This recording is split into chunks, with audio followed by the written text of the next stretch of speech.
Hi, I'm Jess Finster, Community Director at Bethesda, and I'm here today at Bethesda Game Studios to talk to you all about the next update coming to Starfield. The team has been hard at work, so let's go chat with them to see what they've been working on.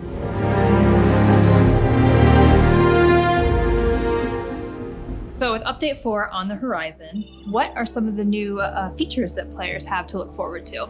So we see a lot of feedback online that players really want a lot more utility and detail in our surface maps. So we took what's there, we blew it all up, and instead now we have a whole new aesthetic to the surface maps where you can see the terrain, all the detail in the terrain, trees, rocks, all the structures in the loaded zone. It's a lot easier to navigate. We've also made it easier to get around the cities. You can see markers for all the shops, the enhanced boutiques, restaurants, you name it, it's all there. It's a lot easier to get around now. With Update 4, we're also adding a bunch of gameplay options. So for that, players can really tune their experience how they prefer. We're adjusting things like capacity of vendor credits, the actual carry weight. Additionally, affects to difficulty. So some of those, depending on how you play, you can actually tune to be like space combat more difficult or gun combat less difficult. It's really up to you. And depending on how you balance them, it'll change how you get XP. That's awesome. So you're really upping the ante for players that want an even bigger challenge. Yeah, and with that, we actually are adding what's called the extreme difficulty. It sits above very hard, and it really makes you pay attention, especially for the higher level characters. How about ship customization? I know players are really capitalizing on all of the ship content in the game, and we've seen some really crazy stuff out there that I'm sure you guys have seen as well. But are you adding anything more to the ship customization? Yeah, so people love to customize their ships. Like some of the builds out there are just mind-blowing. Some beautiful, beautiful stuff. So now we're turning our attention to the inside of the ships. So we're adding a decorate mode where you can go and fully furnish and customize the interior layout of the ships, place the furniture, decorations, basically everything you can do in outpost mode, we can now do that in the ship and it's saved, and you can do that to your entire fleet. In addition to decorate mode, we're also offering a whole new set of empty habs.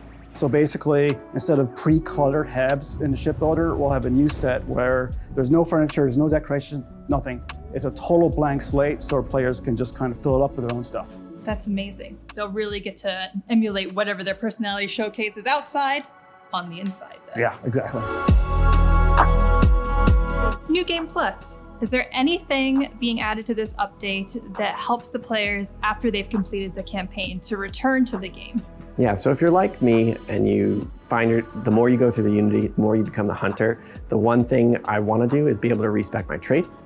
So we're adding that. So in case you're getting tired of Wanted or want to change your alien DNA, and you really want that new dream home experience, you get to choose that when going through the Unity. In addition, you'll be able to rechange your appearance. Really living that next second life, huh? Exactly. Awesome. Is there anything else that you guys want to share about this update that players have to look forward to? I mean, you've already shared a lot as it is. But... We're focusing now on our Xbox Series X players with this update. We're giving them some settings where they can help prioritize between performance or visual.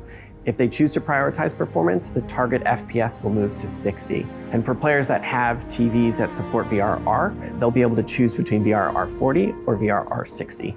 In addition to the new features we just talked about, there are a couple of quality of life updates that we're introducing. One of them is you can now toggle dialogue cameras off.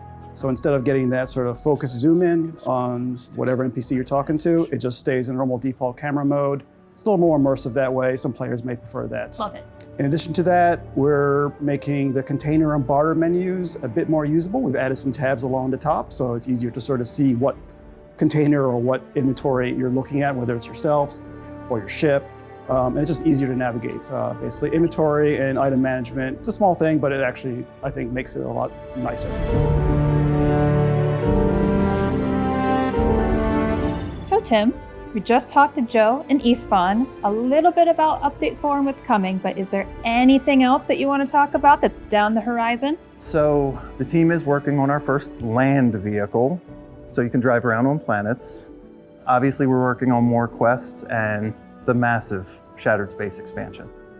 That's all very exciting. What about creations? Anything you can share there? I think we mentioned it earlier this year, but we've sent out our beta toolkit to verified creators, so hopefully more information on that soon. That's awesome. Thank you so much for your time, Tim. Hey, no problem, Jess. That's all we have time for today. Thank you so much for joining us and for your continued feedback. Just a reminder, the update is available on Steam Beta today and will be available on all platforms later this month. So we'll see you in the stars.